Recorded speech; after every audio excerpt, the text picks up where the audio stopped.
Greetings and welcome to our webinar.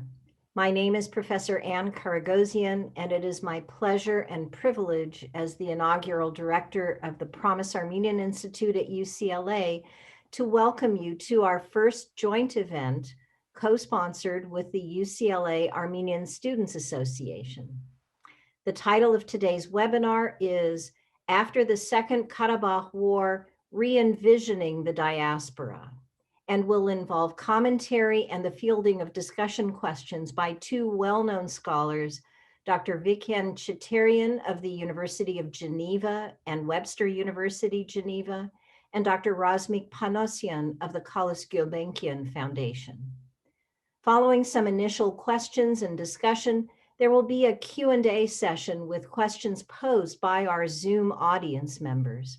We are very grateful to Drs. Cheterian and Panossian for agreeing to participate in this forum, given the importance of the subject for those of us in the Armenian diaspora, enabling us to hear and discuss such issues following the recent war in Artsakh, Nagorno-Karabakh. Before I introduce our moderator for the event, Mr. Arman Antonyan of the Armenian Students Association, let me note that for those of you watching live via the Zoom webinar platform, you have an opportunity to send questions to us by clicking on the Q&A button at the bottom portion of your Zoom screen and typing in the question. Please be sure to be as specific as possible in your question, and we will direct as many of the questions as are practical to our speakers. Please note as well that this webinar is also being recorded for future viewing on our Promise Armenian Institute YouTube channel, as well as via our Promise Armenian Institute UCLA website. And now it gives me great pleasure to turn the webinar over to our moderator, Mr. Arman Antonyan, who will provide formal introductions for our speakers. Arman is the current president of the Armenian Students Association at UCLA for this 2020-21 academic year.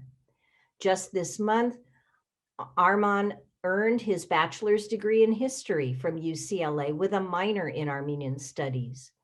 While waiting on the results of his law school applications, Arman has been conducting independent research on the overlap between anti-Semitic and anti-Armenian narratives, teaching Armenian history on his educational Instagram page, history.armenian, and writing about Armenian issues for his blog, The Silicone Ladle. So Arman, I'll now turn the webinar over to you. Thank you so much, Dr. Karagosian. Hello, everyone. It's an honor and a privilege to be moderating this event and co-hosting it with such an incredible institution as the Promise Armenian Institute. This is the first time cooperation like this has happened between the Promise Armenian Institute and the Armenian Students Association, and I hope the thriving Armenian community at UCLA maintains it for many years to come. Now I'm pleased to introduce our speakers, Drs. Vicken Cheterian and Razmik Panossian, two of the greatest thinkers on Armenian issues today. Dr. Vicken Cheterian is lecturer in history and international relations at University of Geneva and at Webster University, Geneva. He holds a PhD from the Graduate Institute of International and Development Studies in Geneva. He has worked as a war reporter and later in conflict resolution before becoming a university lecturer. He's written on armed conflicts in the post-Soviet space, as well as Middle East and North Africa. He has published articles in peer-reviewed journals on revolutions, transition, environment and security, media and development, genocide, nationalism, and Islamism. His articles have appeared in Nationalities Papers, Europe-Asia Studies, Central Asian Survey, Survival, among others. He is the author of War and Peace in the Caucasus, Russia's Troubled Frontier, published by Hearst and Columbia University Press, and Open Wounds, Armenians, Turks, and a Century of Genocide, published by Hearst and Oxford University Press. Welcome, Dr. Cheterian. Thank you for accepting our offer. Thank you very much for the invitation. And Dr. Razmik Panossian received his PhD from the London School of Economics and Political Science, where he also taught on the subjects of nationalism, ethnic conflict, post-Soviet transition and democratization, and comparative politics. He has lectured at the School of Oriental and African Studies at the University of London. In 2004, he assumed the position of Director of Policy, Programs and Planning at the International Center for Human Rights and Democratic Development, a Canadian federal institution devoted to the promotion of democracy and human rights around the world. Since 2013, Dr. Panossian has been Director of the Armenian Communities Department of the Kalus Gulbenkian Foundation in Lisbon. He co-edited the volume Nationalism and History, The Politics of Nation Building in Post-Soviet Armenia, Azerbaijan, and Georgia, and is the author of the critically acclaimed book, The Armenians, From Kings and Priests to Merchants and Commissars, published by Columbia University Press in 2006. Actually, that was the textbook for my Armenian history class, so I know it very well. Welcome, Dr. Panossian. Thank you. Thank you. Thank you for the invitation. So we should set the parameters of the conversation. Today, we're focusing on a topic both Dr. Panossian and Dr. Cheterian have written extensively on, the Armenian diaspora. Since the thaw in relations between Soviet Armenia and the diaspora in the 1960s, and especially since Armenia's independence in 1991, Armenia has been a homeland for the Armenian diaspora, if not the homeland. In recent decades, the recognition of the independence of the Artsakh or Nagorno-Karabakh Republic has become a primary concern in the diasporan political agenda. Today, then, in the wake of the Armenian defeat in the Second Nagorno-Karabakh War, the Armenian diaspora is in both mourning and reflection. The immense suffering caused by the war has shaken Armenians' confidence in the core beliefs, strategies, and institutions that have crystallized in the diaspora over the past century. Today, Drs. Cheterian and Panossian will explore the future of such issues as strategies in the diaspora, whether political, economic, or sociocultural, diaspora-Armenia relations, and the vitality of Armenian diaspora communities. The central question of discussion is, how can the Armenian diaspora re-envision itself and its role in the face of new realities? The current path is not sustainable. Something has to change. We will begin with a series of questions I've prepared for Drs. Panossian and Cheterian to set the tone of the conversation. Then we will proceed to audience questions. Let's start with one of our most fundamental questions. What did the Second Karabakh War teach us about the Armenian diaspora and its capabilities? Let's start with you, Dr. Panossian. Right. Thank you again, Arman. Let me give a brief, very brief answer to this, because I know Dr. Cheterian has written about this, and I think he can elaborate much more than I could. A few things strike me. The first thing that I think we learned from the defeat in the war is that it's the limits of the diaspora, the limits of the lobbying capacity of the diaspora. So I think that was the first lesson. The second lesson is also a more positive lesson, is that the generosity of the diaspora and its mobilizing capacity when Armenia is facing a crisis, raising over $150 million in such a short period of time, and so forth and so on. I think those are the two things that I take away from this. One is positive, one is negative. On the lobbying issue, I would also add something that we learned in a very quick way, and that's the fact that whereas we had gotten sort of complacent that the Armenian lobby is strong and capable and all that, we also realized that over the last 20, 30 years, there has been a very strong, organized Turkish and Azerbaijani lobby that has emerged, which is countering the Armenian communities and the Armenian lobby, even though in the Armenian case, it's much more organic because it's community based. And I think that's an important lesson that we should take away from this as well. So those would be the three things in a nutshell that I would say on this. Right. Thank you. And Dr. Cheterian, in a recent piece for HETC, you wrote that the diaspora lost this war too. What were some of the diaspora's failures in the past 3 decades of Armenia's independence contributing to this defeat? And how might we begin to reassess past diasporan approaches? Well, I mean, in the last 30 years, diaspora's attention has been focalized on Armenia and supporting both Armenia politically, but also Karabakh. So from this perspective, the military defeat and political defeat of Armenia should also be considered a failure for diaspora and its policies. And if we look at what Razmik just mentioned about diaspora's lobbying efforts, we see that it was not enough to stop the war. It was not enough to mobilize support for Armenia and Karabakh. But the defeat also shows bigger problems, that diaspora's engagement with Armenia, diaspora's efforts to develop Armenia did not give the necessary results. So I think the war and the outcome of the war of 2020 should be taken very seriously in diaspora communities, institutions, and we need to start a debate. What went wrong?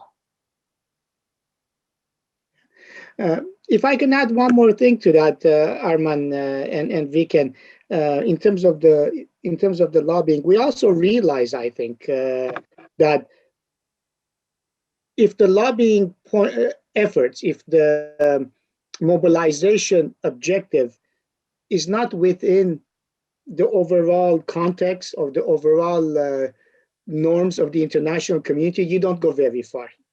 So we were lobbying for issues, I think, that the international community was not going to accept. They were never going to accept that the territories outside of Nagorno-Karabakh that were part of that Armenia controlled were not going to be given back.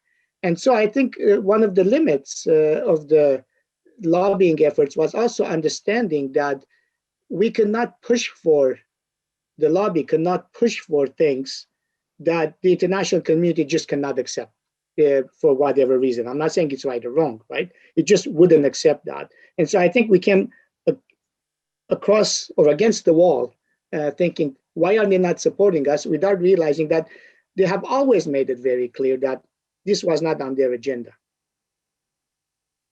Would recognizing Artsakh fall under, like asking, let's say, calling on the US to recognize Artsakh, would that fall under those things the international community wouldn't accept?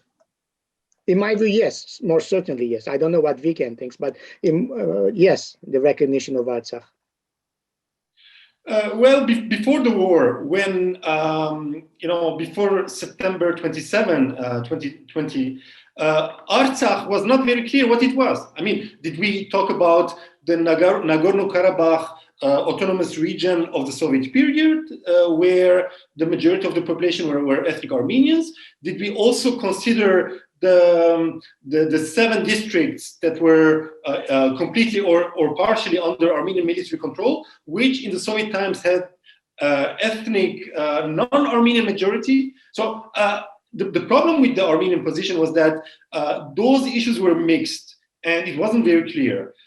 When you looked at the administrative borders of Karabakh, then it included both regions. And this was something which was not very comprehensible for international community.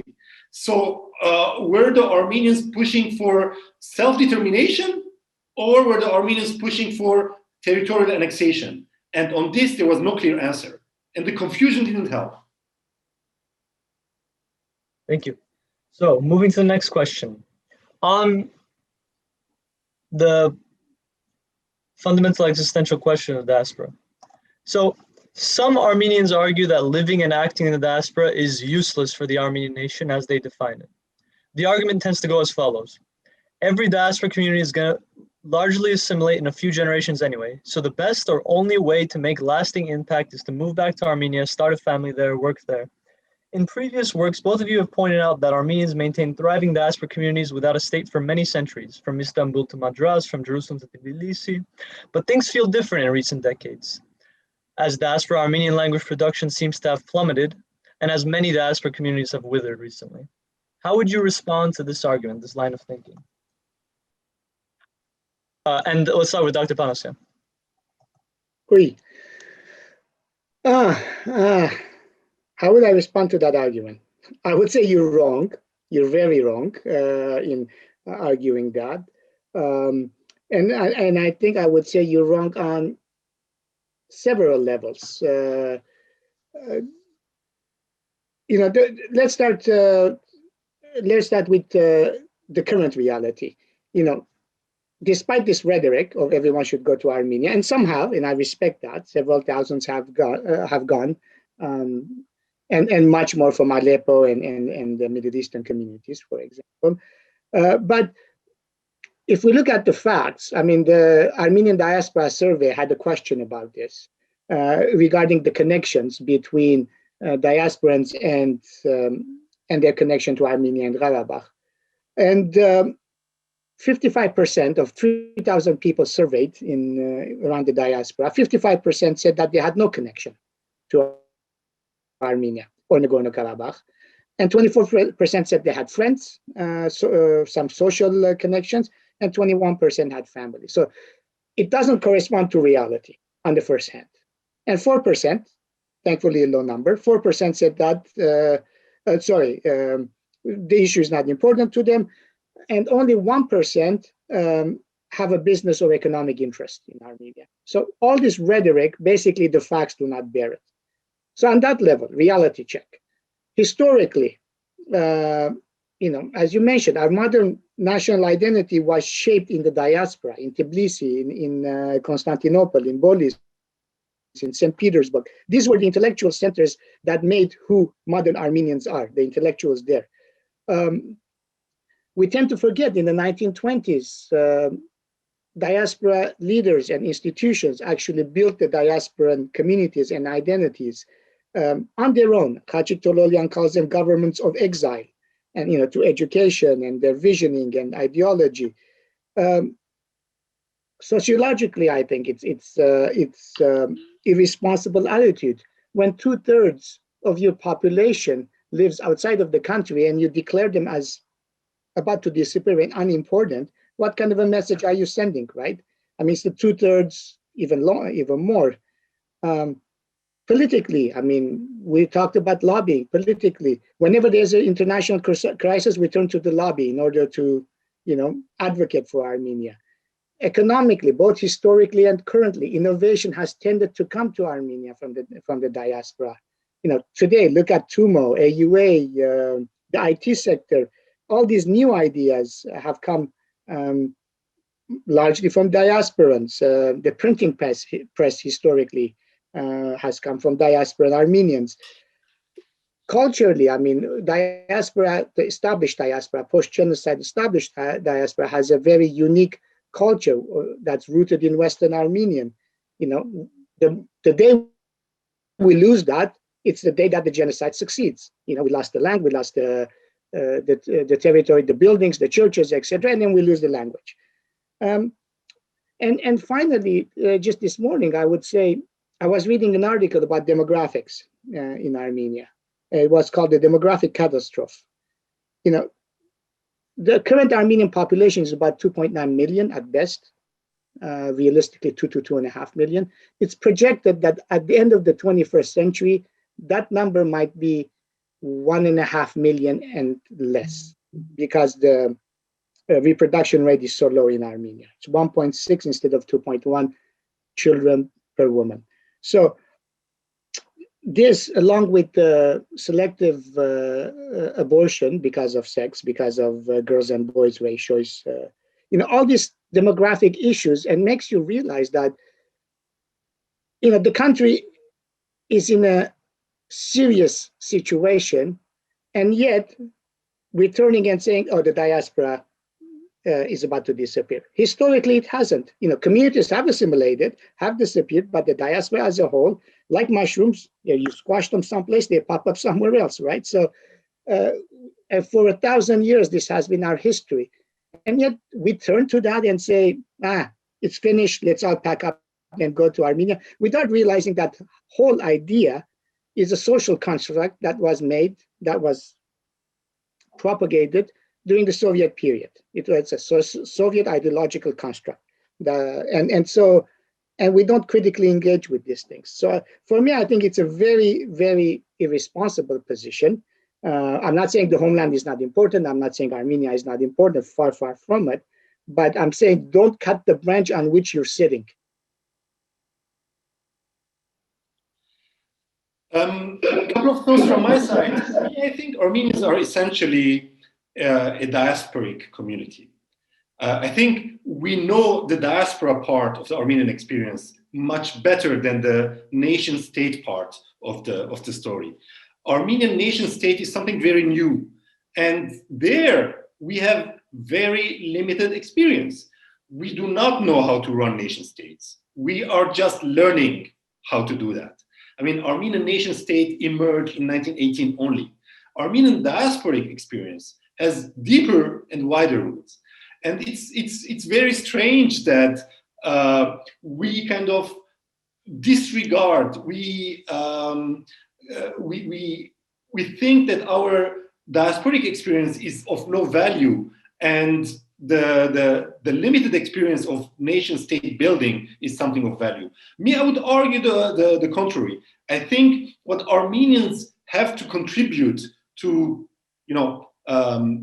global civilization is our diasporic experience. There we have something to say. We will not surprise and astonish the French in our nation building experience. But we have something to contribute for the global civilization in being a community based on our common culture without having the nation state's support. And that's something very modern and something very valuable. Now, just to conclude, we can talk about this for hours. I think modern Armenian intelligentsia from early on, they had this very ambiguous and paradoxical relationship with the idea of the nation state. Razmik mentioned Armenian intellectuals in Madras, in Constantinople, in St. Petersburg, in Geneva. While being diasporic, they always imagined the nation state. So this is the paradox. It has deeper roots, and we have to engage with that critically so that we deconstruct it and liberate the idea of the diaspora from its prison. Well said, thank you. So, with a follow-up question that's quite relevant. Dr. Cheterian, you write that the Armenian diaspora should invest the pennies it spends on Armenia on diaspora schools, newspapers, and spheres of influence which Armenian diaspora need instead. A question for both of you. Why do these diaspora institutions matter?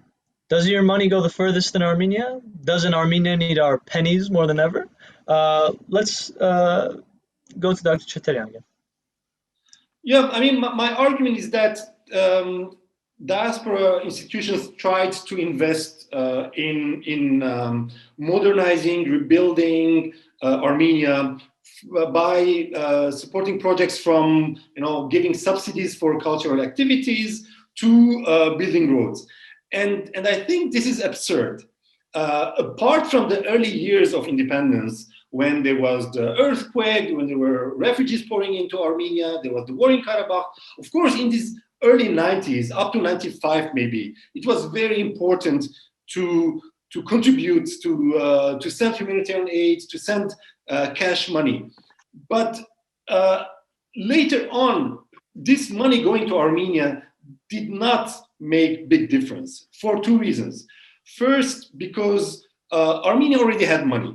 The problem in Armenia was not lack of cash. Today, there are some rich people in Armenia who can write a check for the 160 million that was collected last year. So the problem is not having or not having money.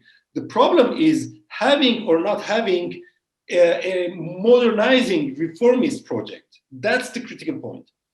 The second point of my argument is that by pumping cash money from the diaspora to Armenia, probably over 3 decades, several $100 million went from diaspora communities and institutions to Armenia.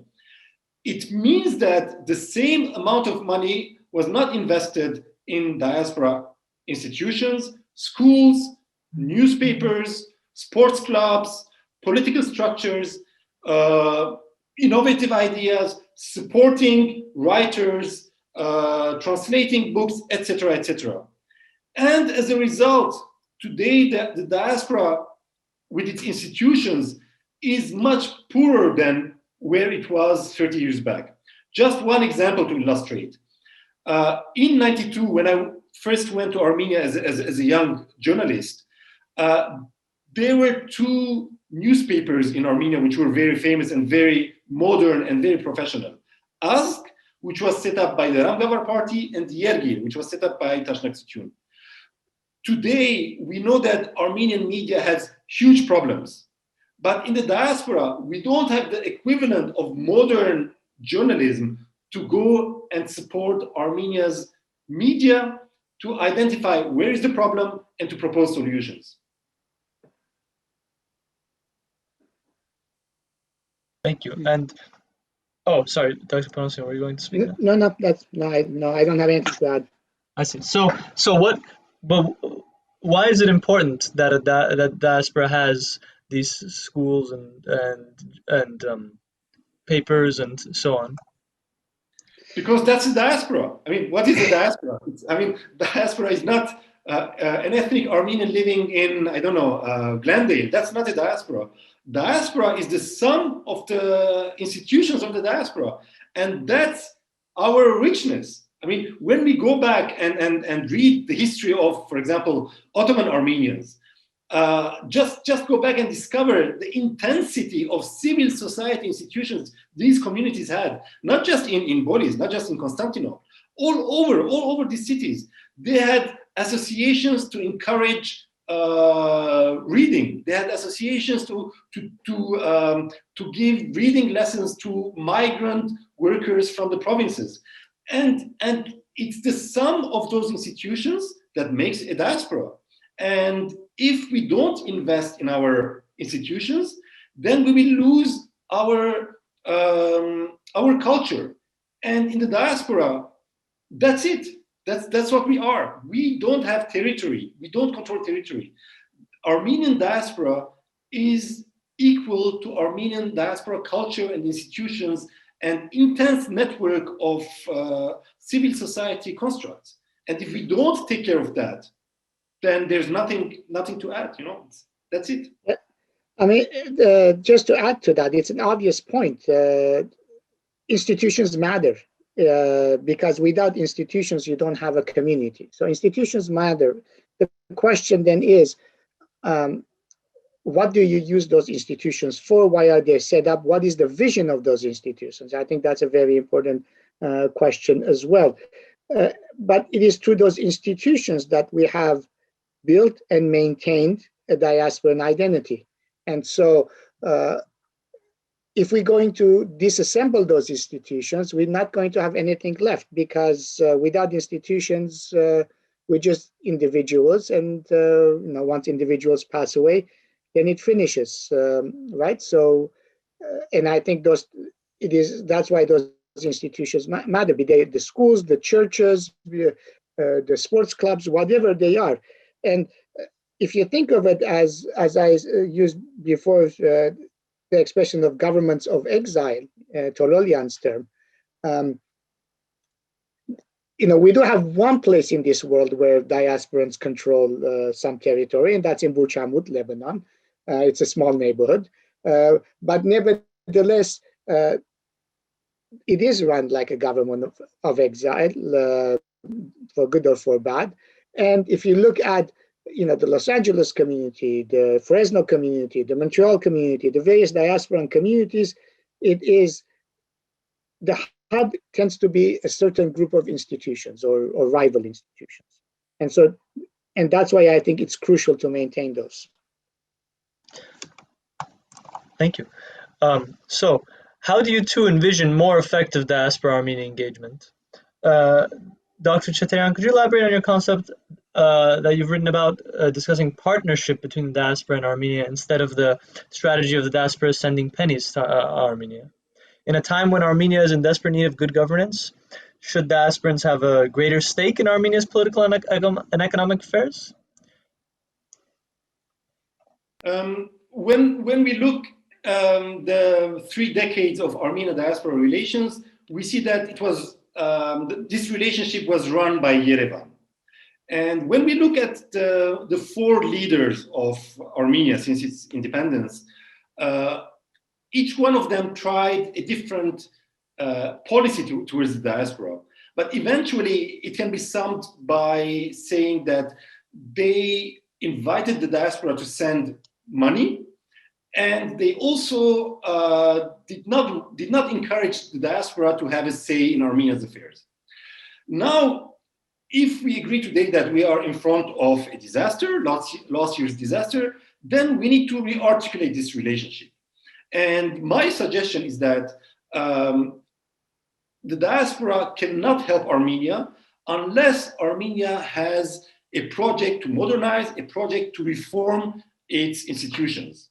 But to do that, the diaspora itself should modernize. The diaspora itself should invest in its institutions to be the carrier of modernity in itself. And today we see that many of the diaspora institutions we inherited from the past, from 20th century, from 19th century, and they are more and more closed clubs of old men. Women are not there, young people are not there. Again and again, we see occasions when young people, for example, after last year's mobilization, young people approach those institutions, but eventually they don't find their place. So we need institutions that are able to dialogue with our youth, that are able to give place to young people, young generations, so that young people come and occupy positions in those institutions and bring their concerns, their perspective, and their engagements, their struggles to these institutions. And also we need lots of new institutions. I mean, last year showed the limitations of diaspora engagement with Armenia. And it showed that we need a whole series of institutions which are lacking, from institutions that are able to influence public opinion in our communities. All of us, we are very frustrated, right? After last year's war, that local media, local human rights organizations, local governments, diplomats did not listen to the Armenian perspective.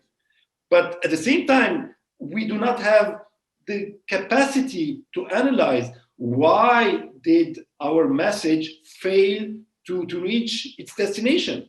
So we need to have institutions capable of critically engaging not only Armenian policies and political choices, but also diaspora policies and political choices, so that we move forward. If I can go back to the beginning to your question, Arman, the principal idea as Vicken also alluded to for the last 30 years is that Yerevan set the agenda and the diaspora followed, right? So the diaspora position, again, we're generalizing hugely here. You know, we haven't unpacked what we mean by diaspora. That's a whole nother discussion. But the traditional, let's say, established diaspora, what I call, had two approaches. We are either going to follow Yerevan, or in some cases, we are politically going to oppose the political agenda of Yerevan. And for example, the Dashnak party played both sides of that. But there is another third element, and that is saying, more like professional associations, that are saying we don't care about politics. We're diasporans, we're the medical association or the lawyers association. We want to do things in Armenia, and we go and do things in Armenia. We want to plant trees, for example. And so there's been these three things: we'll follow, we'll do our own thing, or we will oppose. My point would be is that for the diaspora to come to terms with the new reality, there has to be a certain vision building exercise. There has to be, that could be multiple visions competing with each other, or it could be, a collective effort of building a common vision, if at all possible. But we have to ask the question: what is the purpose of the diaspora? Is the purpose of the diaspora just to support Armenia, or does the diaspora also have another purpose, which is to maintain its identity, to perpetuate itself, to build, maintain is not a good word, or preserve is not a good word, to build, to innovate, to create new culture, new approaches. And so if that's also one of the important things of the diaspora, and this is not, again, this is not just wishful thinking. This is what happened in the 1920s and 1930s in the diaspora. This is what happened in the diaspora in the 18th and 19th centuries, right? So it's not like something we're just dreaming up. So then you need the institutions, the setup, the spaces in which you can have this kind of dialogue. You can do this vision building exercise so that there is a collective understanding of where we're going. We had that collective understanding, which was Karabakh, right? Now that's shattered. So where do we go next? We don't have a question. We don't have an answer to that question. And it is, the onus is on all of us to try to contribute to coming up to answers to those questions. Now, are new institutions the way to do that? I'm not so sure, but possibly it is. Do existing institutions reform themselves? Possibly, but when we get to practical things, we can talk a little bit more about how to go about doing practical things.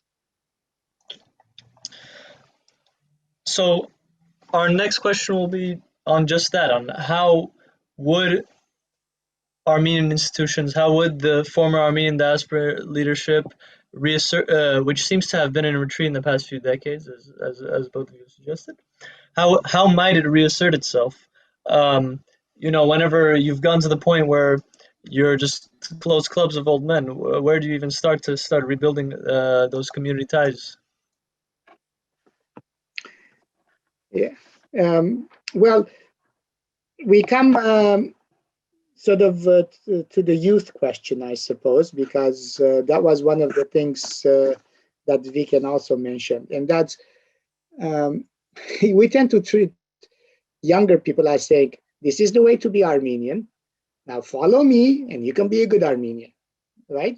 And and the weight of 3,000 years of history is, by the way, on your shoulders as well, just to boot to that.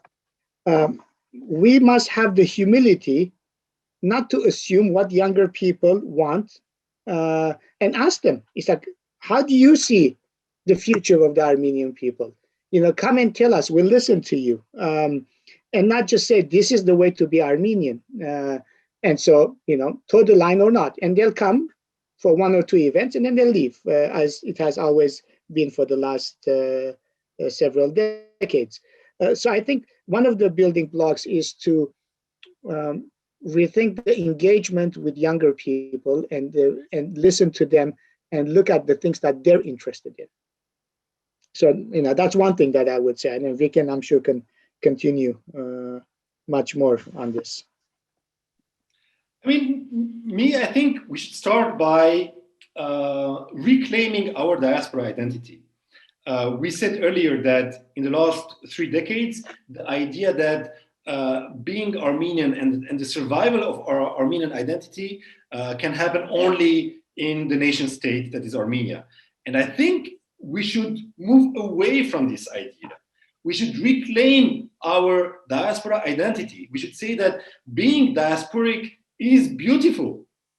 I'm not saying this out of national egoism. I think being diasporic is having this global network even before the age of globalization. So we had something very valuable even before it became valuable. And now we say, let's throw it away. No, we should first start by rehabilitating the idea that we can be Armenian in the diaspora, and that is based on our cultural roots. And so this is first. Second, I think we should insist on reforming our institutions. Our institutions should start opening up. Currently, our institutions take decisions. We don't know how, we don't know where. When I described diaspora policy choices, these are my projections. Nowhere in the diaspora, institutions openly discussed and presented the program and then said, for the next 3 years, we will try to achieve this program. And later, they didn't come back and said, we achieved 50%, we failed 50%, and now we are changing.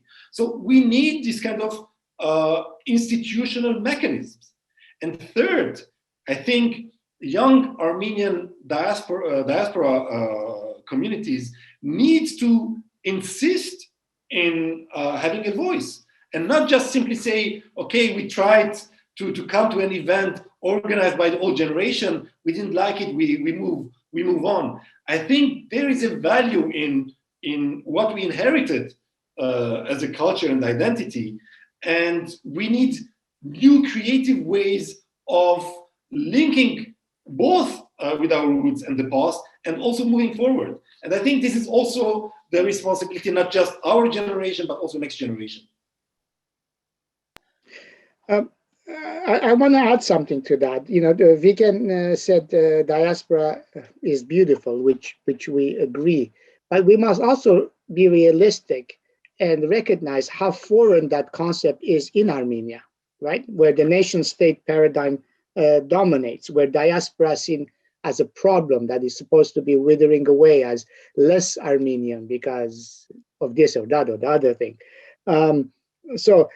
There is a lot of work to be done within Armenia as well, to actually, intellectual work to be done in Armenia, to actually make as many Armenians in Armenia aware that diasporan existence is a legitimate existence, that hybrid identities is legitimate, that being Armenian, that diasporans have a choice to be Armenian or not. These concepts are totally foreign to an insular society that Armenia generally is. Of course, there are exceptions. I accept that. One of the other more practical things, for example, of what institutions could do, let's come down to the more practical level.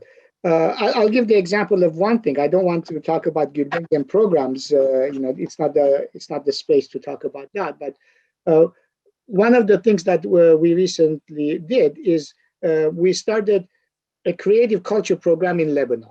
So 18 to 35 years old, we're going to give you a little bit of seed money, not huge amounts, but some money that is significant in Lebanon. Go and do something in Armenian. Okay, our emphasis is on Western Armenian, so it has to be in the Armenian language. And you'll be amazed to see the dynamism, the young people getting together. They setting up a Facebook page within 3 days gets something like 1,000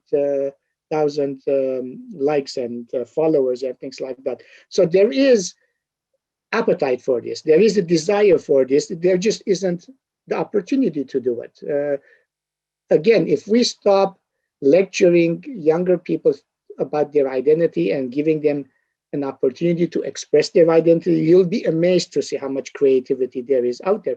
And I'm sure there is considerable amount of creativity in the Los Angeles area because of all the mix and all the interactions between the different types of Armenians and non-Armenians. That's where innovation comes from, and that's where we should be looking at.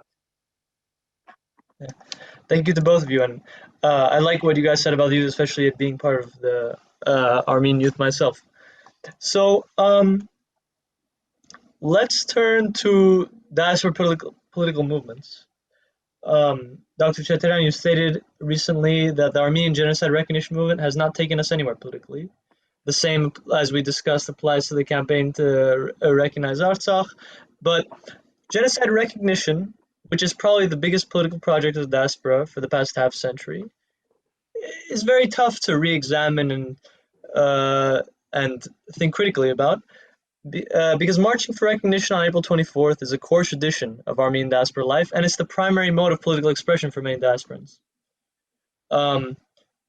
How is it even possible? How can we rethink a struggle so dear to us? What are the lessons of the diaspora's political movements until today, and what might a new diaspora politics look like? We can start with Dr. Cheterian. Yeah, since the genocide, Armenian diaspora institutions and their position towards the genocide and what to do with it has evolved with time. Simply in the last probably 20 years, we did not consciously discuss what we are doing with this. We are in an autopilot, and the airplane is flying, but we don't know the destination. I mean diaspora institutions struggle for the recognition of the genocide. Now, I think this struggle was very meaningful in the 1990s. since then, it lost its political meaning, because since then, we have the emergence of the Hrant Dink phenomena in Turkey, we have the emergence of Agos newspaper, we have the emergence of Aras publishing house, and the debate moved from abroad to Turkey itself. So to push, I don't know, a Senate in Latin America or a parliament in a province of Australia to recognize the genocide, I don't see the sense of it. So we need to have a discussion. We have this heritage. Genocide of 1915 is part of us. It's our roots, it's our identity. But the question is, what do we want to do with that? We want recognition from whom? What is the aim of our struggle? I was hoping that in 2015, we will have a debate about this. In 2015, we didn't know what will happen. And there was some possibility that maybe a leader in Turkey would say, okay, I recognize the genocide. And then what? What do we do after that? Where do we go from there? What are we asking from Turkey? What are we asking from ourselves? What is the struggle for? Is it a struggle for justice? Is it a struggle for lands? Is it a struggle for what? And I think the legacy of 1915 genocide is very important. It is still there in the Middle East. It still concerns Turkey. It still concerns the Kurds, not just the Armenians. It still concerns the Syrians and the Iraqis. And we have to rebuild a discourse which creates alliances with these populations, with this region. Because the 1915 genocide is not just the history of the Armenians. It's the history of the Ottoman Empire, and it's the history of all nations that emerged from the Ottoman Empire. And up to today, we see how the legacy of mass violence is still there in the Middle East. So we have to reshape our political agenda, and we have to reconnect with our past and to look towards the future and say, what do we want to do with this legacy? We cannot go beyond it. It's there. It's part of our history. But the question is how to move forward.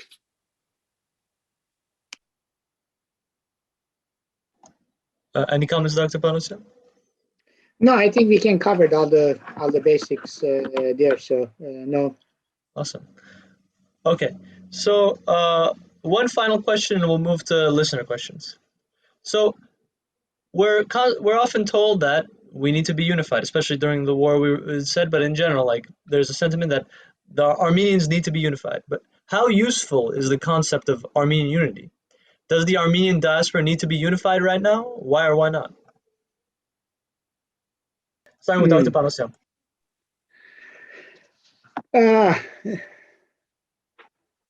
I have a very, very different view on this than most Armenians. I usually don't articulate it in public, but maybe this is an opportunity to do so.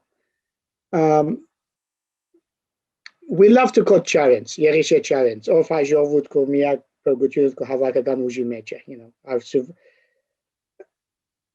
Yerishe Charents is a great poet, no question about that. And people who haven't read a single line of Yerishe Charents keep quoting this. But Yerishe Charents is not a historian, is not a political scientist. And I think this whole concept of unity is just a red herring. It's a fallacy. It has never existed. It will never exist. So why are we chasing something that is, in my view, downright dangerous? Our history shows that we have not been centralized, at least in the last 1,000 years. And our survival as a people, Armenian survival as a people, is precisely because it hasn't been centralized and unified in one spot or in one idea. And our history is rich of these kind of examples. We celebrate the Mekhitarist congregation for all the great work it did in the Renaissance, in the Zartong of Armenians, all the intellectual work that did. We tend to forget that the beginning of the Mekhitarist congregation was because Mekhitar Abahir did not like the apostolic church and its closed thinking and broke away with it. So disunited, broke away and established something that was fantastic. We tend to forget that the Madras group that Vicken alluded to, that published the first Armenian newspaper, the first Armenian constitution in the 1770s, its leader was excommunicated by the Catholicos, right? So we tend to forget in the 1920s, the Lebanon community was created completely on its, well, more or less on its own, completely broken up from Armenia on its own basis, and in a somewhat disunited way, but there was some consensus between the Dashnaks and the Hunchags and the Ramgavars that they should be creating a community, but fighting each other at the same time. So it's a completely historically wrong, politically unattainable, sociologically unrealistic concept. And yet we keep repeating it like parrots. I would say, no, let everyone do their own thing. If you want to do something from Armenia, for Artsakh, for another organization, go ahead and do it. Collect around you like-minded people to do it collectively if you can. But if you're going to sit around and dream up like people do and write in newspapers, oh, if we only had one united front, if we only had one united organization, it ain't going to happen, as they say in America. And on top of this, we always come up with the example of Israel. Israel, if we only united. We're giving an example of a country that is having its fourth, or just had its fourth very bitter election in 2 years, with all its divisions. Unity in America, American democracy is based on lack of unity. Okay, it's not going to get united. So why are we keep going on this concept of unity? Celebrate our diversity and do your own thing. That's what I say to this question. Let me add a couple of thoughts. For me, again, I will disagree with Razmik as usual today and say that the idea of unity is a political slogan and comes with censorship. I mean, those who are pushing for unity, they are pushing for their own ideas. And last year we saw how, having the same idea led Armenia to disaster because they were not checking other ideas, other possibilities, alternative ways of thinking. Instead of unity, we need pluralism. We need pluralism of thought, we need pluralism of ideas, and we need critical thinking instead of having unity, political slogans, and censorship. Thank you. So I will be getting hate mail after that, I'm sure. Very possible, as it is a very powerful sentiment, the sentiment of unity. So moving to listener questions. Talin Voskerichan from Boston asks, we've heard a lot about the necessity of a dialogue between the diaspora and Armenia, so much and over so many years that the imperative has lost meaning and urgency. What specific issues would be urgent and generative to such a dialogue? Can I take that? Sorry, Dr. Cheterian. I think dialogue didn't happen up to now. I mean, we do not have any serious engagement between Armenia institutions, Armenian state, and diaspora institutions, representatives, and so on. In the 2000s, probably it was the second and the third Armenia diaspora conferences where there was an attempt to dialogue, but afterwards it became more kind of a folklore. It was, very formal meetings without any serious dialogue. I think to have dialogue, we need to have two preconditions. First, that in Yerevan, institutions in Armenia should open up themselves to accept dialogue from the diaspora. But this in itself is not enough. We also need leadership in the diaspora, capable of engaging with Armenia, with the nation state, with its concentrated power, and to say, we are not a nation state. We are a diaspora, multitude of pluralist, different types of social organizations, institutions, speaking different languages, living different places, belonging to different social classes. But still, here we are, and we are ready to engage in a dialogue with you for whatever purpose and project. So we need Yerevan ready to dialogue, but also we need diaspora being ready for dialogue. And for the moment, we don't have neither and nor. Yeah, I think the one point that the Armenian leadership in Armenia got is that trying to control the diaspora is pointless. They did or do control through the elite network certain, not directly controlled, but indirectly certain institutions. And I think they did come to the realization that the diaspora is a beast that cannot be controlled. It doesn't have a leader that you can call up and say, do this. It's a multitude. It's a multitude of different interests, different identities, etc., etc. However, I think the diaspora could play a role in this visioning exercise. I mean, that I had said. The diasporans are both outsiders and insiders, and bringing in that outsider perspective, I think, is very, very important. Bringing that research. Let's say, look at the Karabakh issue, for example, the Nagorno-Karabakh issue, the Artsakh issue. What could be diaspora's role in that? Research on contemporary issues. Diasporans can do the research, could link people so that outside perspectives come into Armenia, and people in Armenia realize, oh, this is how people think about Nagorno-Karabakh or Artsakh in Europe or in the United States. It's not the way we're thinking about it. And that, I think, has an important mediating role for the diaspora. Civil society contacts, outreach. Diaspora is a very rich source of ideas. And I believe that it could contribute, and it should contribute to Armenia, but at that level, not at the level of pennies that Vicken talked about. It's very useful, yes, building hospitals and things like that, humanitarian aid, but also at the level of ideas. And I think one of the other failures of the diaspora in the last 20, 25 years, I would say, has been to speak truth to power. What I mean by that is to speak to the government of Armenia, to the leaders of Armenia, saying, no, it's not like that. It's like this. That's not how it works.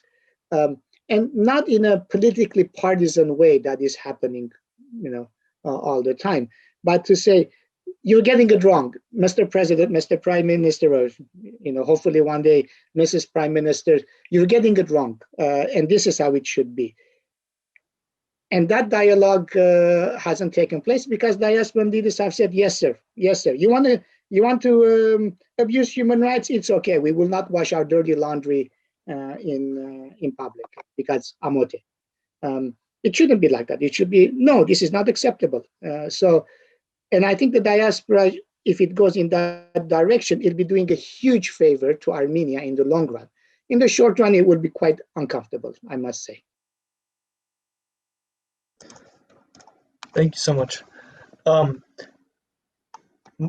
Today we have mostly talked about collectives, the diaspora, big diaspora institutions, the youth, and so on. But what is the agency of the ordinary diaspora individual? Mike Kearsley from Seattle asks, as a diaspora Armenian, I don't know what my role is or should be towards Armenia. Shouldn't it be more than just financial support? I know, of course, we are talking about not just sending pennies, but what about from the individual perspective, as a regular guy in the diaspora? Yeah, well, I think the answer to Mike, would be you should decide. You should decide what your role should be. If that's cutting a check every few months or once a year or whatever, and you're comfortable with that, that's fine. If that entails writing to your congressman, that's fine. If that entails organizing or getting together with some other people in your own community to organize something, that's fine. If you want to join, a cultural association, I think we have to stop thinking that we have to put diasporans into predefined categories and say this is what you must do. I think diasporans should take agency into their own hands and say this is what we could do. And I think there are many opportunities to do that. I mean, someone in Armenia would say, I have friends in Armenia would say, take your holidays in Armenia, come to Armenia, consider doing something here for a month or a week in Armenia, which is absolutely legitimate, and the country needs that. So I think there are multiple ways of doing that, and each diaspora must consider what is her or his cup of tea that they want to pursue. If I may add a couple of ideas on this. If you are already contributing financially to Armenia, you, from the perspective of social theory, you are part of the diaspora. So as long as you are active in one way or another, contributing to the homeland, taking part in your local church, local community, buying an Armenian newspaper, all these are different steps that makes you part of the diaspora. If you stop being active, then you are not part of the diaspora. So as Razmik said, you have very rich selection to choose from in what way you want to express your engagement, your identity as part of the Armenian diaspora.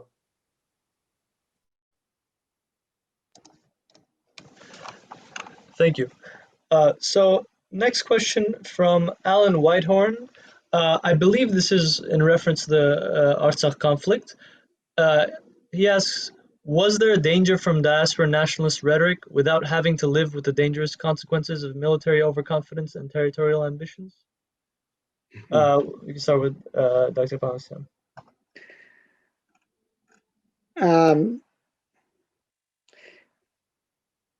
Not just Armenians, but generally people who don't have to fight in the war tend to be much more gung-ho for war. And people who have seen war try to avoid it as much as possible. So the most extreme nationalists tend to be in the fringes, not at the center. Now, and those fringes do have an impact in Armenia, and they do have connections and institutional arrangements and things like that. I would say that yes, being in the diaspora where you don't have to send your son to the front line, it's easier to advocate for extremist positions. If you are in Armenia and your son is going to go to the front line, you'll be much more reserved. And this is the reality that we have to face. It's unfortunately, that's what we are often dealing with when people say, when people give maximalist positions or lay out maximalist positions without realizing the consequences. War is not pretty, and anyone who's seen war will attest to that, that war is not pretty. I think Armenians abroad should not replace Armenia in its political choices. It's up to the authorities, elected authorities of Armenia, to choose whatever policies they want concerning Karabakh, concerning Azerbaijan, concerning Russia, concerning Turkey, and so on. I think Armenian diaspora organizations should be political in the diaspora. They should engage in what way to be political, to organize their communities, to organize their institutions, and eventually to create partnership with Armenia, but not to replace Armenia. Because if you do that, then you are taking risks of not knowing the reality of Armenia and deciding for them. And in fact, once you do that, you will get a backlash. And today already, there are some people, some politicians intellectuals in Armenia, saying that basically it was the fault of the diaspora that, with the Haitad mentality, that pushed Armenian political culture in Armenia to nationalism. And it was this nationalist mentality that did not help resolve the problem with Azerbaijan. Now, maybe this is true or not, it's not important, but what I'm saying is that once you intervene in Armenia's internal political affairs, then you will be criticized once your policies fail. And I think in the diaspora, we should not do that. We should be politically engaged within our institutions. And with Armenia, we should create partnership on very clear platforms.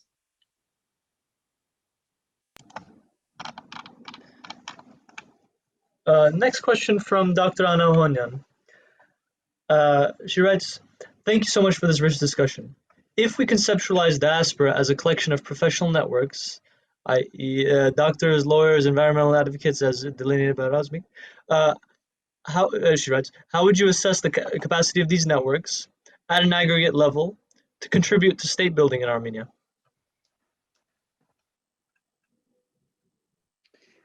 I guess it's, since it mentioned my name, I guess it's addressed to me. Oh, yes.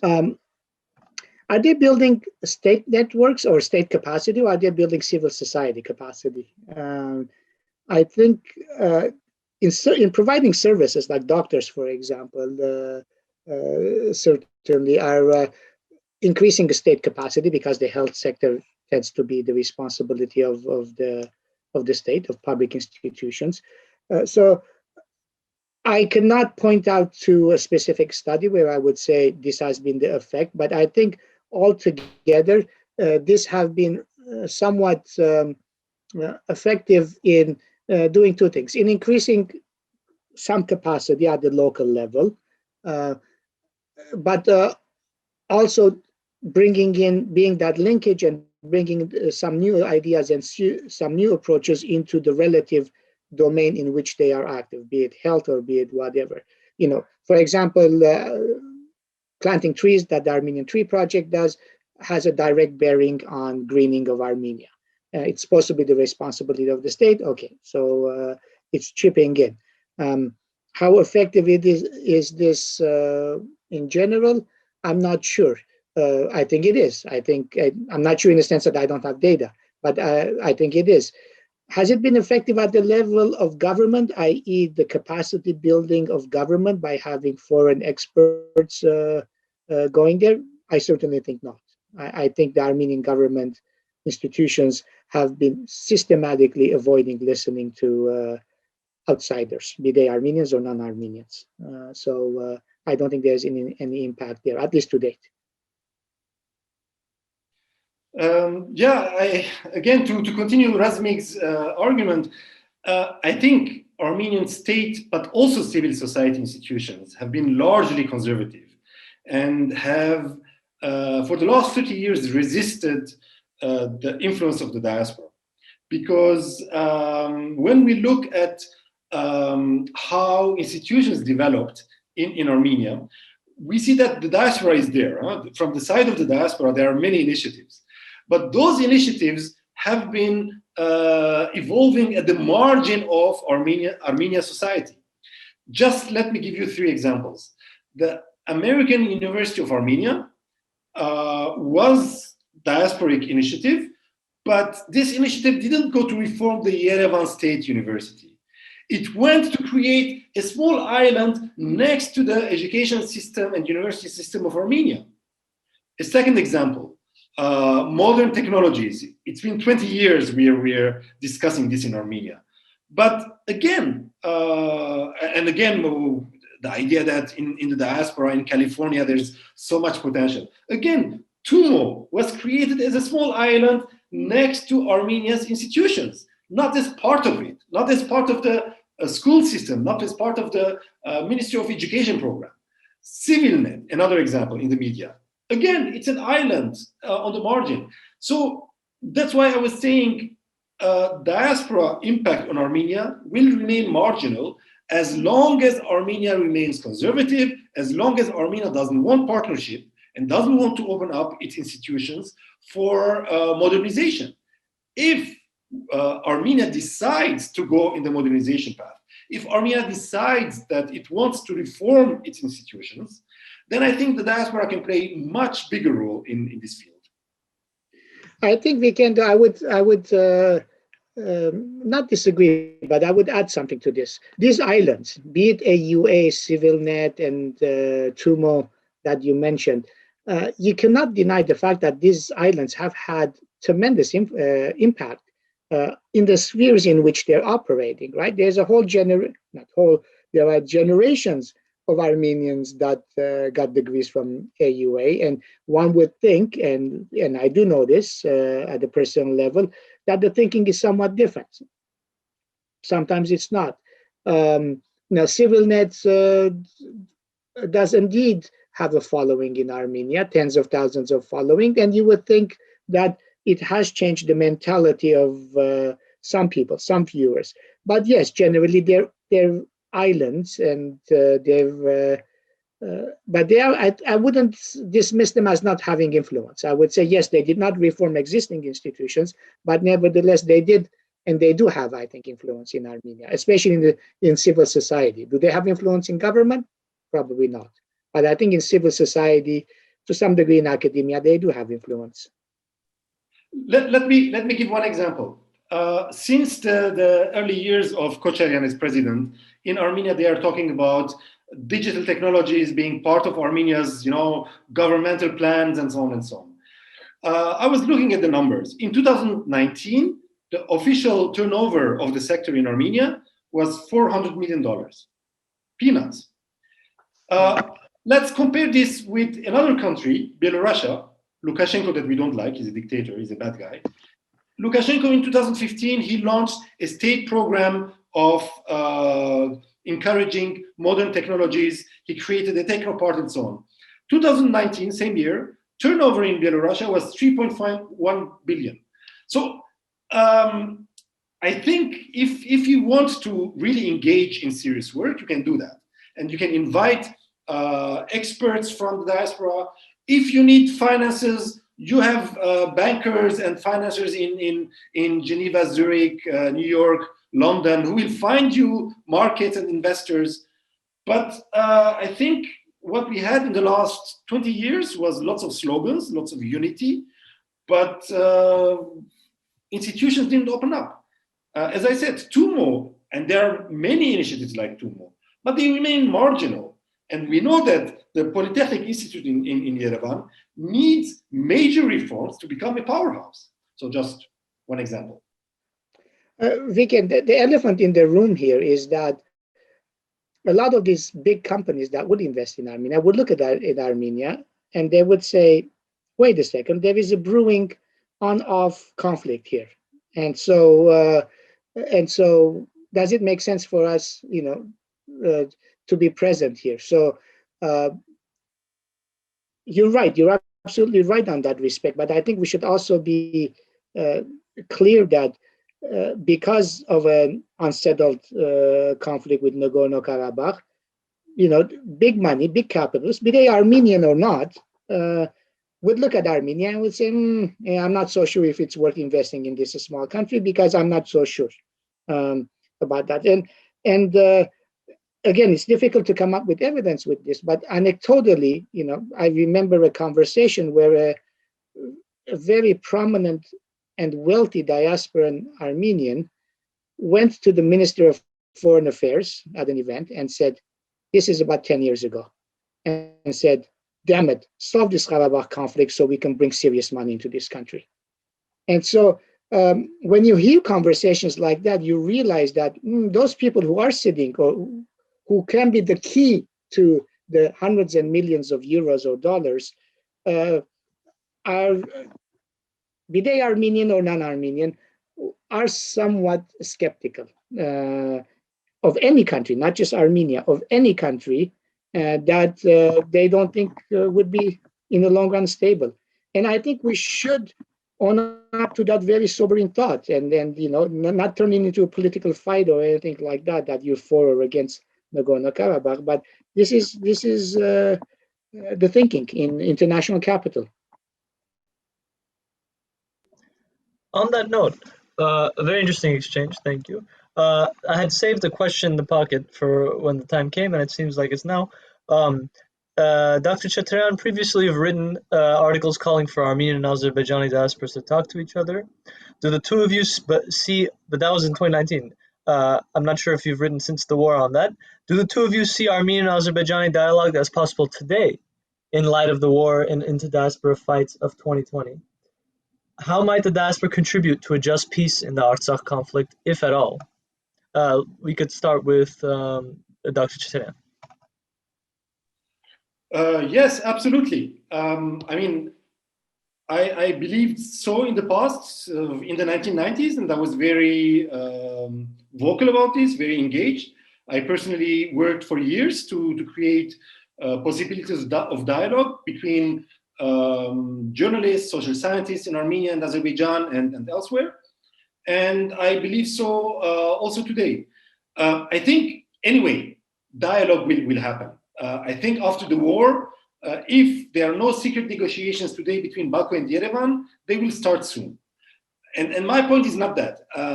The authorities of Armenia and authorities of Azerbaijan, they had dialogue for years. The problem of this dialogue was that it was a closed format.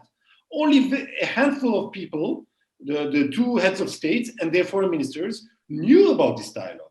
The public opinion in Armenia and the public opinion in Azerbaijan knew nothing about this dialogue. Up to today, when we talk about Madrid principles, when we talk about Lavrov initiative, go on the website of Armenian Foreign Ministry or go on the website of the Azerbaijani Foreign Ministry, and you will not find explanation about what those principles are.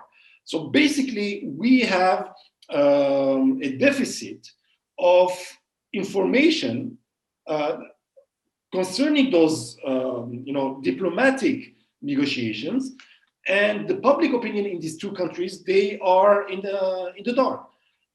Moreover, the format of negotiations, this monopolization of diplomatic initiatives by a handful of government officials showed that on the long run, it doesn't bring peace. In the last 26 years, there were a couple of moments where peace was possible, where political leaders in Armenia and Azerbaijan were very close to, in their vision of how the political solution of Karabakh would be. But then when they went back home, they found that their public opinion, even their close collaborators, were not ready for that. So today, my perspective is that we need dialogue not only between officials, but we also need public pressure on those authorities that we need to solve this problem. And of course, there are huge controversies and huge tensions and difficulties and emotions, and thousands of people were killed last year. But still, we want this confrontation between Armenia and Azerbaijan to be done through dialogue, through discussions, and not through warfare, not through violence. And I think it's our responsibility as intellectuals also to work in this direction. If the French and the Germans manage to solve their problems, Armenians and Azerbaijanis will also manage eventually to solve their problems.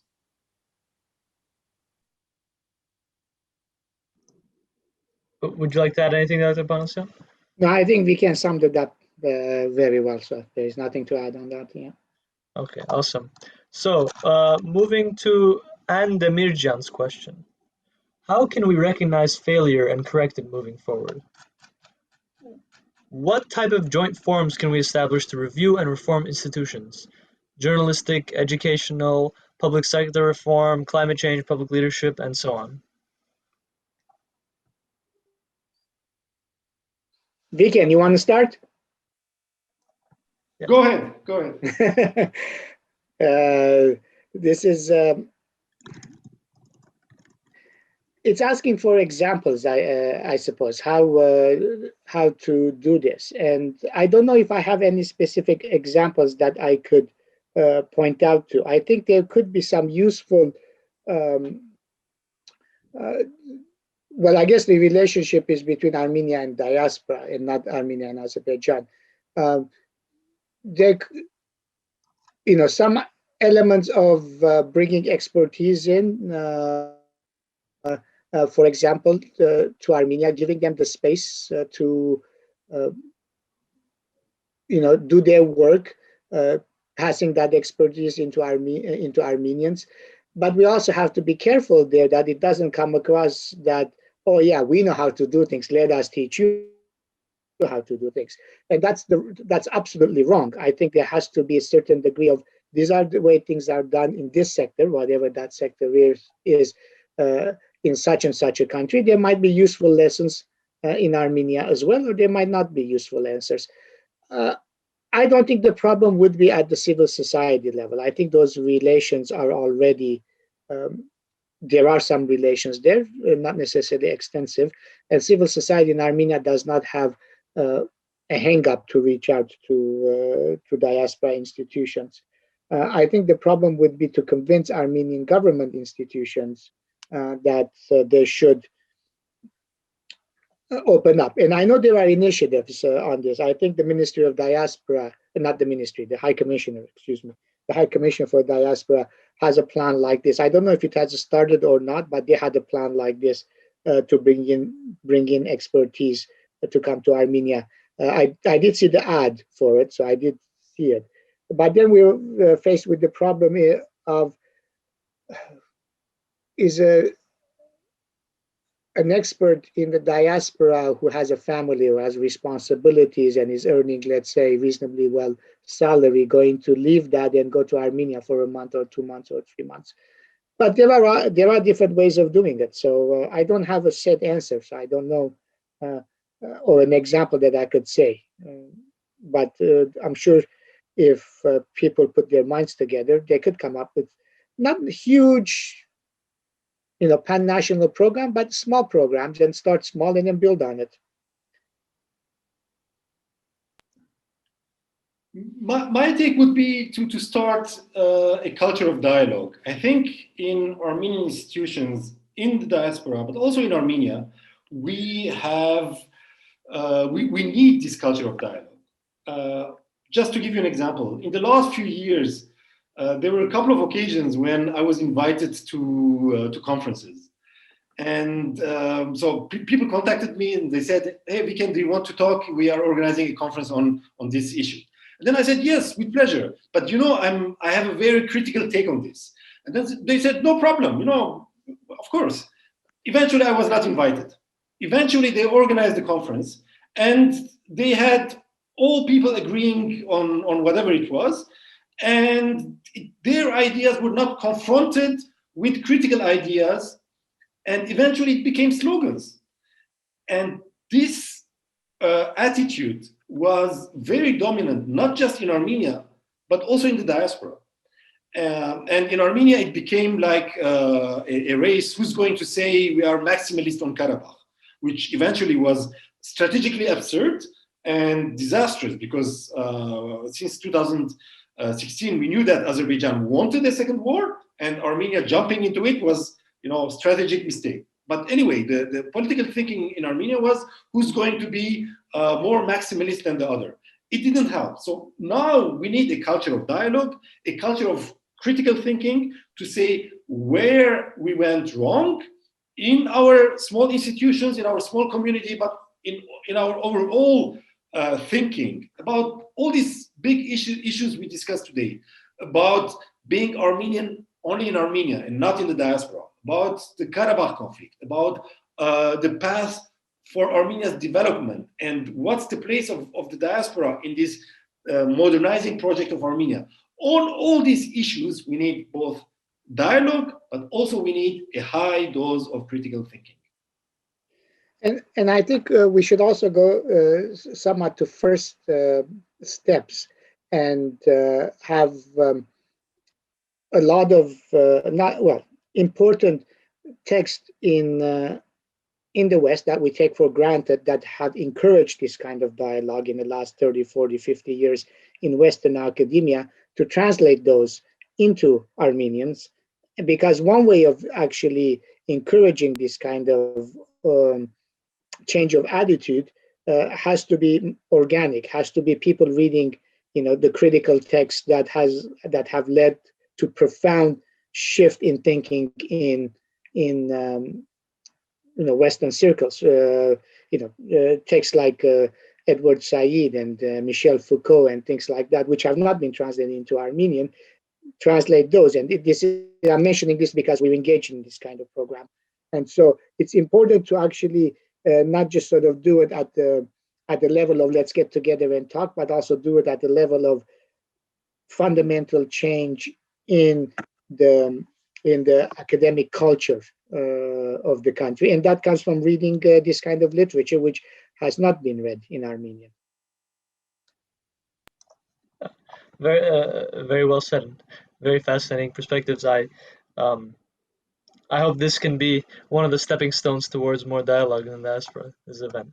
So another question from Victor Agajanyan, very, very relevant, but also under-discussed. He says, the Armenian diaspora narrative continues to largely ignore the biggest segment of the diaspora, the Russian Armenian community. Can you comment on what steps have been taken and should be taken to engage with that segment despite the numerous challenges? And I would just add myself, and not just the Russian Armenian diaspora, perhaps the entire post-Soviet diaspora is very disconnected from the Western diaspora, and I know you've written about that on several occasions, Dr. Panossian. Well, we'll start with you, Dr. Panossian. Indeed, my earlier in passing reference that we should unpack the concept of diaspora, but not the concept, sociologically, what we're talking about is precisely related to this question. We are in this conversation talking about the established post-Soviet diaspora that controls the traditional institutions in the diaspora. There is a whole other diaspora there, a set of diasporas, which is the post-Soviet diaspora. And their approach is much more different. Their mentality is much more different. Their links to Armenia is much more different. It does not need to be mediated through institutions. They have direct family links. They can send money or go there and things like that. And that diaspora is generally understudied in terms of research on it. There is more and more research on it, but it's generally understudied. And that diaspora's relationship with Armenia is political in many respects. We saw that during the Velvet Revolution as they mobilized for it. But the relationship to Armenia could also be somewhat of a love-hate relationship insofar as they have left the country for a specific reason, be that economic or be that whatever that reason.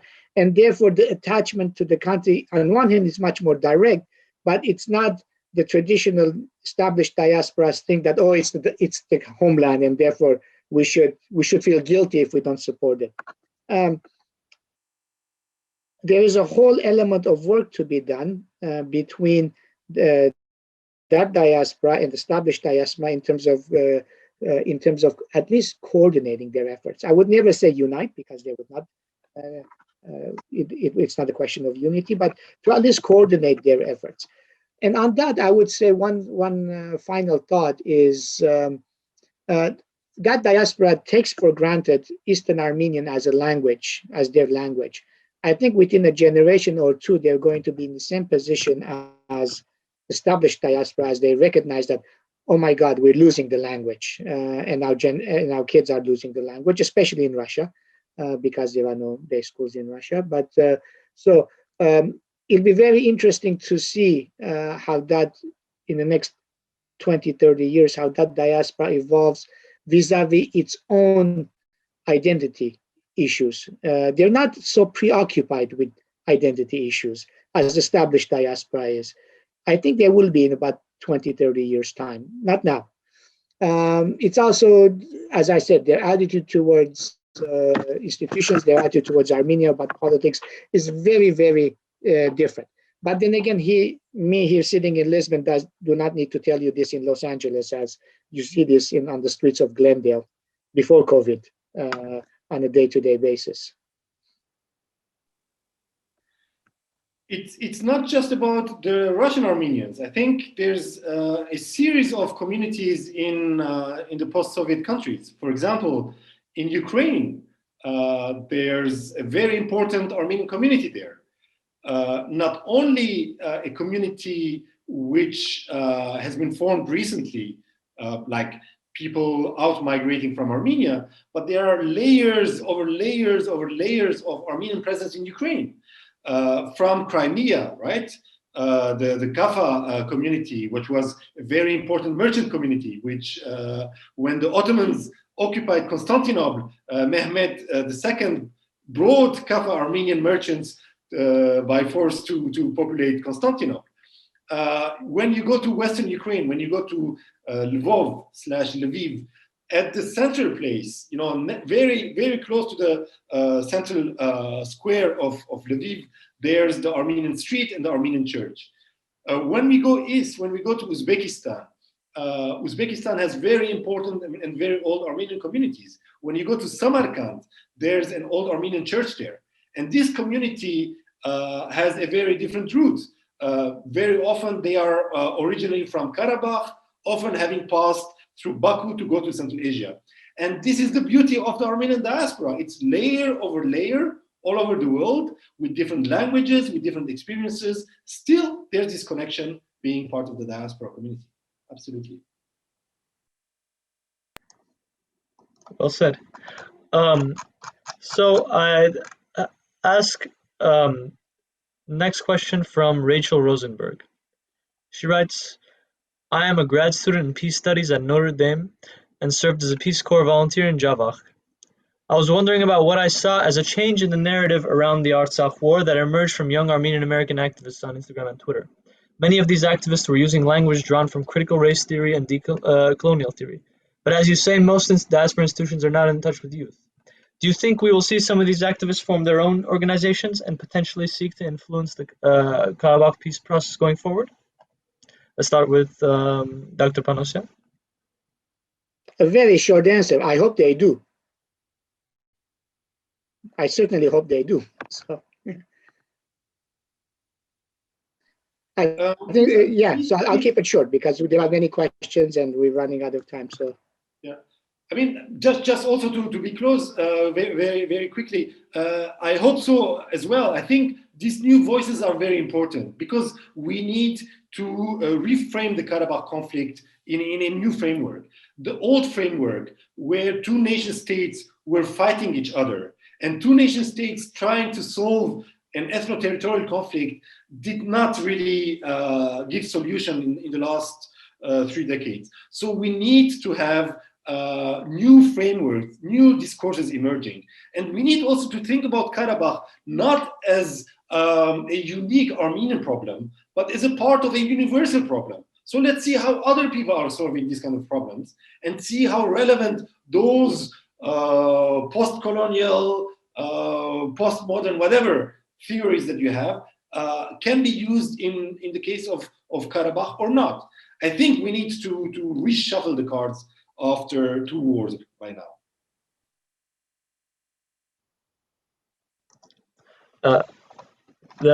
Yeah, I completely I completely agree with that. We need new ideas.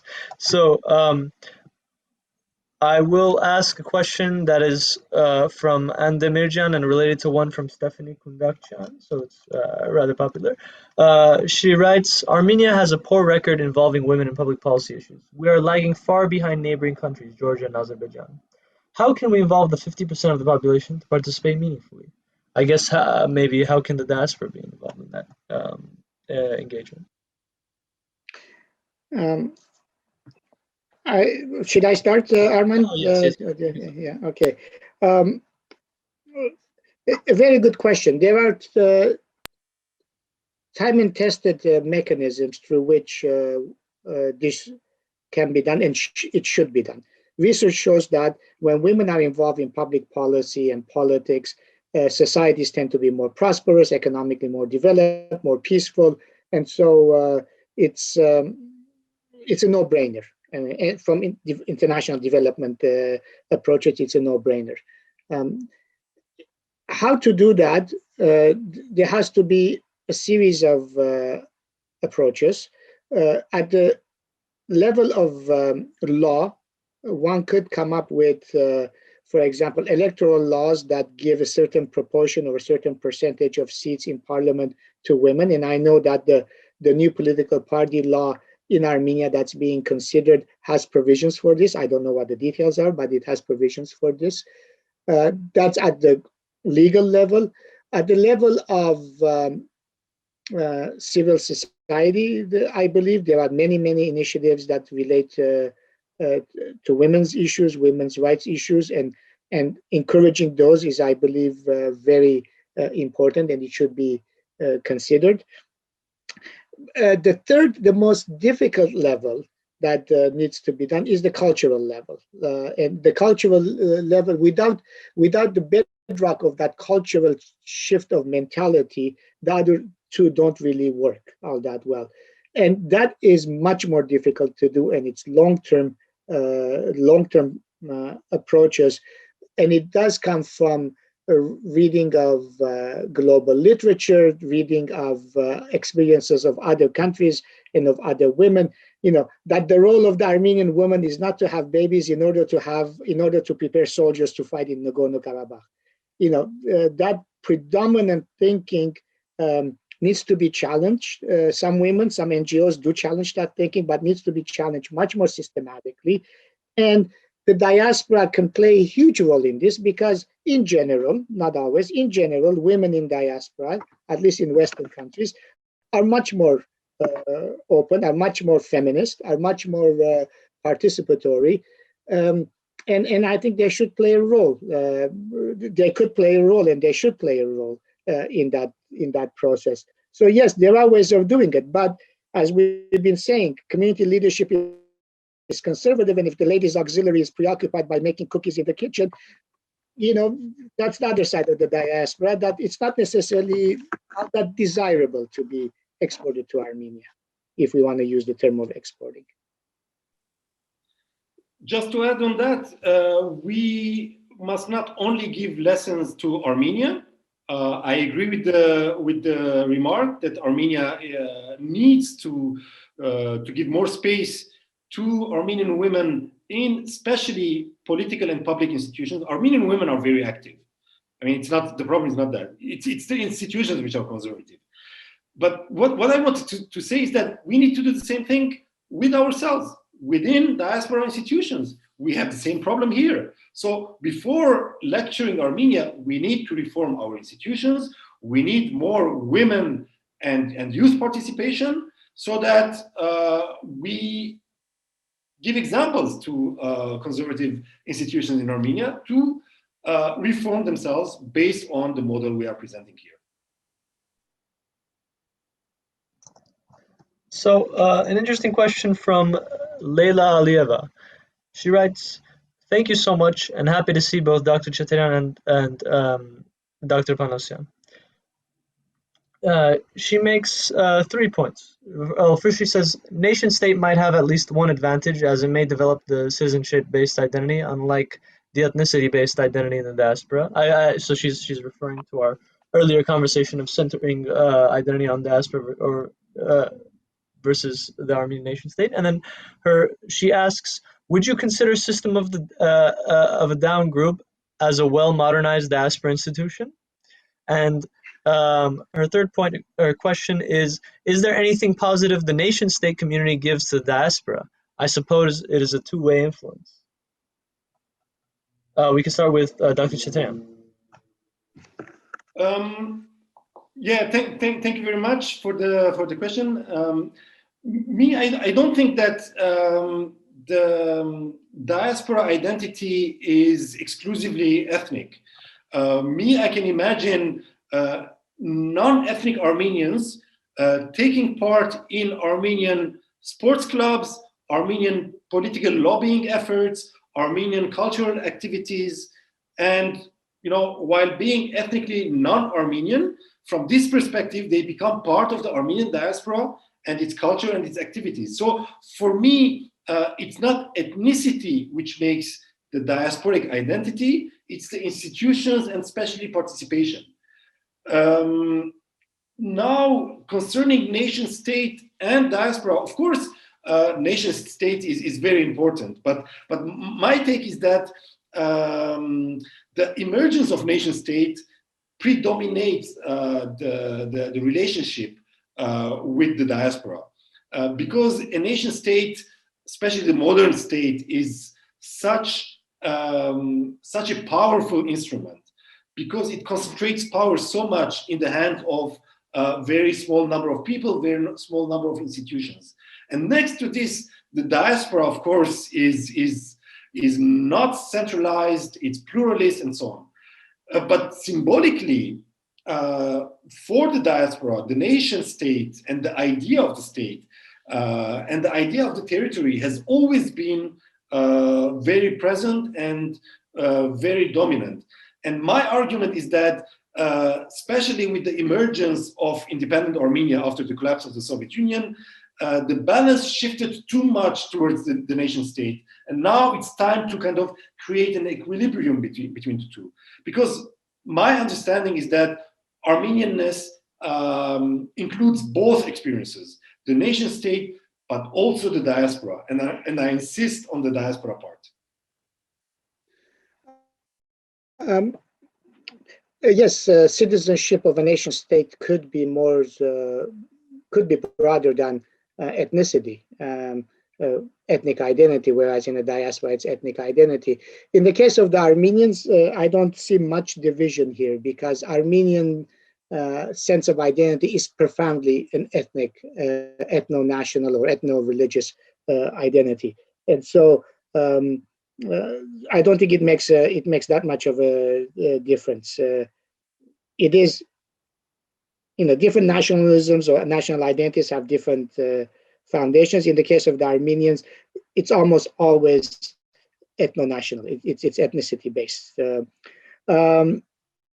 So the other point regarding what nation states could give to diasporas, there, you know, we're looking at the Armenian diaspora relationship. In the Soviet times, the Soviet Armenia was giving cultural, quote unquote, nourishment to the diaspora. There are many other examples in other countries, like be it the Basque diaspora or the Indian diaspora or whatever, where the nation state does play a role in sustaining communities, funding communities abroad, and things like that.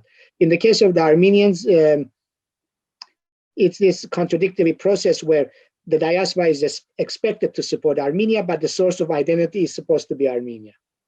So that's interesting. System of a down. Okay, I mean, it's a good question. At the conclusion of my book, I mention system of a down as one way of being Armenian and how different it is from, you know, from someone who in Armenia. But that's the beauty of being diasporan. Is like there are so many ways of expressing your identity, and System of a Down is one of those ways, or one of those organizations. By the way, System of a Down, Serge Tankian specifically is very supportive of Armenian cultural issues, political issues, and things like that. But yes, I mean, it's not an institution insofar as it's not a political party or community organization, but it is a very well-known rock band that plays a role. So I think it's an inherent part of the Armenian diaspora. So, one final question. It breaks my heart to say that, because there are so many great questions that will be yet unanswered, but hopefully there will be more such events like this where these questions will be asked. From Anonymous. Recently, there has been talk about a possible American recognition for the genocide. Assuming this is not yet another red herring and that such a move by Biden is indeed possible, would such a historic decision be desirable for the diaspora but harmful to Armenia? We could start with Dr. Cheterian.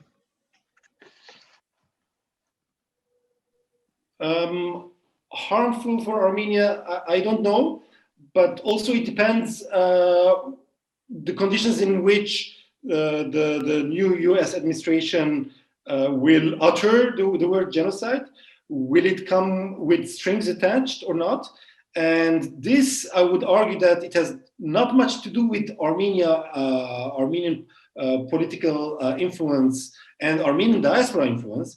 It will largely depend on how US-Turkey relations will develop in the coming weeks. And eventually, I will not be very surprised to see that the Biden administration will push very strongly for a new round of Turkey-Armenia diplomatic negotiations to normalize relations and to open the border. Yeah. Any further comments, Dr. Panossian? It's an American domestic issue more than anything. So no, like it's absolutely Biden will do this for American political calculations, not for the blue eyes of the Armenians, and that's how politics works. So yeah, no comments on further comments. I see. So, well, on that somber note, I'd like to thank our panelists, Dr. Cheterian and Dr. Panossian, and also turn over the webinar to Dr. Karagosian for closing remarks. Thank you so much for participating in this discussion. Thank you for the moderation. Thank you. That was very well done. Thank you, Arman. I appreciate it. Thank you as well, Arman. Thank you, Dr. Vicken Cheterian and Dr. Razmik Panossian, for a very stimulating discussion. And given the huge number of questions, I wish we did have more time for this very interesting panel. We're grateful to you both for providing your thoughtful comments and enhancing our appreciation for the role of Armenia, of the diaspora in the future of Armenia and of Artsakh. So let me close our webinar by announcing a number of upcoming Zoom-based events that are hosted by or co-hosted and supported by the UCLA Promise Armenian Institute. On Friday, April 9 at 10 a.m. Pacific time, the Promise Armenian Institute will again co-sponsor an event with the UCLA Armenian Students Association, a conversation with Dr. Jirai Libaridian entitled Armenia, How Did We End Up Here? Where can we go? What can we do? This conversation will be between Dr. Libaridian and the UCLA community, so students, faculty, and staff, but there will be live viewing available on our Promise Armenian Institute YouTube channel. Links for this event will be available soon on our website and on social media. Events hosted by other UCLA entities and co-hosted or co-sponsored by us do include on Tuesday, April 20 at noon, the Promise Institute for Human Rights is hosting a discussion between Dr. Lerna Ekmekcioglu of MIT and Dr. Melissa Bilal of UCLA on the story of a friendship between two Armenian women in Istanbul that endured the hardships of World War I, the Armenian genocide, and the early Republic of Turkey's repressive minority politics. On Wednesday, April 21 at 7 p.m. Pacific time, the Hammer Museum concert in remembrance of the Armenian genocide will present treasures of Armenian classical, contemporary, and folk music provided through the Armenian music program and Professor Movses Pogosyan. On Thursday, April 22 at 11 a.m. Pacific time, the Richard Hovhannissian Chair through Professor Sebu Aslanian will host the inaugural Kevorkian Distinguished Lecture to be delivered by Professor Harry Harutyunyan on the subject of the unspoken as heritage, the Armenian genocide and its unaccounted lives. Thursday, April 29 at 9 a.m. Pacific time, the Promise Institute for Human Rights will be co-hosting a panel on self-determination, remedial secession, and international law, the Artsakh crisis in comparative perspective. And then finally, on Friday, May 7 at 11 a.m. Pacific time, the Promise Armenian Institute will host Dr. Khachig Moradian of the Library of Congress, who will present a lecture on internment and destruction, concentration camps during the Armenian genocide. So details on these events and others will be available if they are not already so on our Promise Armenian Institute website and on our social media. I encourage you to go to our website and sign up for adding yourself to our listserv, and you'll learn about all of these events in the future. So once again, thank you for your attendance at this event. We look forward to having you participate in future events of the Promise Armenian Institute at UCLA. Have a great rest of the day.